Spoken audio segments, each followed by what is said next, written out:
காவேரி ஒரு cup coffee கிடைக்குமான்னும் போது ஐயோ காஃபி தானே இதோ நான் போய் எடுத்துன்னு வரேன்னு போகும்போது அந்த இடத்துல ஐயோ பாஸ் காஃபி தூள் சர்க்கரை இல்லையே நம்ம சரி சரி சிரமம்லாம் படாதன்னும் போது அது என்ன பாஸ் 2 நிமிஷம் நான் போய் கடையில் வேணாம் காவேரி எனக்கோசரம் நீ காஃபி எல்லாம் போடாது என்ன பாஸ் எனக்கோசரம் இவ்வளோ தூரம் வந்திருக்கீங்க நான் உங்களுக்கு காஃபி கூடமா போட்டு தர மாட்டேன் போயிட்டு கடையில் போயிட்டு வாங்கிட்டு காஃபி போட்டு வந்து வைக்கிற டைமில் விஜய் வந்து அப்படியே அசந்து தூங்கிடுவார்.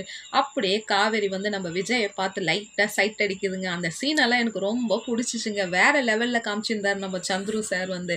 அப்போ வந்து அங்கேருந்து கேட்கும் சரி எழுப்பிடலாம் இப்போ எழுப்பிட்டு காஃபி கொடுத்துட்டு உள்ளே எடுத்துன்னு போய் படுக்க வச்சிடலான்னும் போது பாஸ்ன்னு எழுப்புவாங்க. ஏஞ்ச உடனே விஜய் எடுத்து காஃபி குடிச்ச உடனே அப்பா இந்த மாதிரி தூக்கம் டெய்லியே வந்தால் எப்படி இருக்கும் ஆன்ட்டு காஃபி சாப்பிட்டு என்ன இன்னைக்கு காஃபி ரொம்ப டிஃப்ரெண்ட்டாக இருக்கு என்னும் போது ஏன்னா காவேரி வந்து காதலை கலந்து அந்த காஃபியில் போட்டிருக்கேன். அதால் வந்து எப்பவுமே வந்து ஹஸ்பண்ட் ஒய்ஃப் சண்டை போடும்போது அந்த சமைக்கிற சமையலும் சரி காஃபியும் சரி ரொம்ப எக்ஸ்ட்ரா அன்பில் கொடுக்கும்போது அது ரொம்ப சுவையாக தான் இருக்கும்.